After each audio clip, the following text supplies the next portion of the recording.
This picture is something I've been trying to get for a while, which is a subject being reflected in a puddle. And I had a few criteria for this picture that has been sort of in my mind for quite some time. And every time it rains, I go around and look and try and see if I can make this particular picture happen. Not this exact one that you see here, but just the things that I'm thinking about in my mind. I see if I can find a place where they're happening such that I can take the picture I want to take. And the criteria are, and I list them on the website too, the subject's reflection has to be clearly visible in the puddle.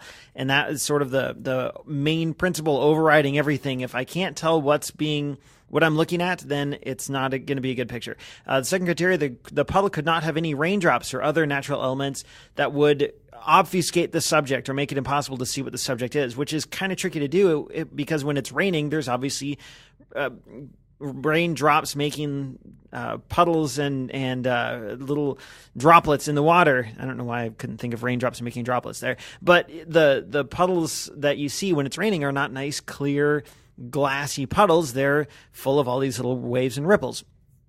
The third thing I wanted to do was there had to be enough good lighting to accentuate the subject. Again, when it's raining, it's often overcast, which is fine. And for instance, last week's photograph with that droplet on those leaves of grass, that was fine. But when I was trying to figure out a way to get a puddle, something's reflection in a puddle, I needed good lighting. And that wasn't really, it doesn't always happen the way I want on a cloudy, overcast day.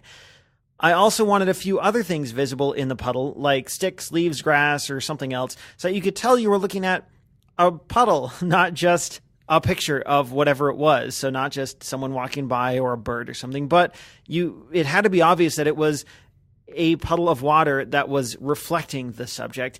And ideally, the final criteria I wanted was the subject would be a person, preferably someone walking past who was kind of unaware. It turns out it was really tricky to make all those things happen, and I could never find an instance in which every one of those criteria was met. And I look a lot, almost every time it rains, and I have my camera with me, I look for puddles that meet all those criteria. And this one finally hit most of those marks. As so often happens with my pictures on Weekly 50, I was walking to work from my car, and I didn't bike because it was all wet and rainy from the day before. So I was walking to work, and I saw this puddle, and I thought I might as well just give it a try. It met a lot of the criteria. So I figured, why not? It would take 30 seconds to take a picture. I moved around a little bit until I could see the window of the building, and the right in the center, that window with its little rooftop over it, that's what I wanted to see clearly reflected in the puddle. So I had to move around and reposition myself a little bit until I could see that. And I also wanted it framed between some of those leaves. I didn't move anything in this photo. I moved myself, but I didn't move the leaves around or anything else.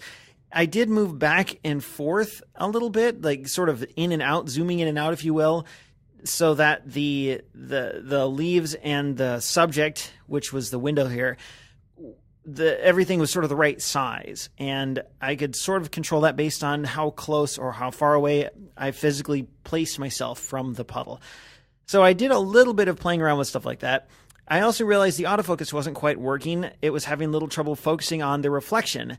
So I went to manual, which is one nice benefit of back button focus. You don't have to do anything special to switch to manual. You just start focusing and you take your picture whenever you want. The question that I dealt with the most, though, was what aperture to shoot at. I shot this in f2.8, and I think f4 might have been a little better because the leaves are almost too obscure. It's kind of hard to tell initially that you're looking at leaves in this puddle. And I think a little broader depth of field would have remedied that situation a little bit. But that's one nice thing about prime lenses is that you have a lot of apertures to choose from. If you are shooting with a kit lens or a zoom lens, you don't have the nice big wide apertures that you get on a prime lens. And certainly you have many to choose from, many aperture values to choose from, but you don't always get as wide as you want. So that's one nice thing about prime lenses.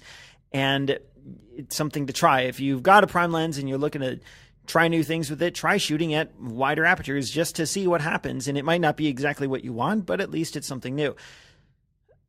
I was really going for a specific look in this photo, and I think I got it here. I'm pretty happy with this and how it all turned out. Certainly, I'd like to try it again next time it rains, but for now, I like it. And if nothing else, it was a learning experience. The lesson here is don't let photos just happen. Be an active creator of the photos that you want to get. So have something in mind and try to create it. One way you can do this is look at other pictures, like go to Flickr, go to 500 pixels or 500px. Even look at what your friends post online to Facebook and Instagram and try and recreate what you see. Or just have an idea that you think of on your own and just try and make it. But be intentional about your photos. Don't just wait for photos to happen to you, but take an active part in making photos happen.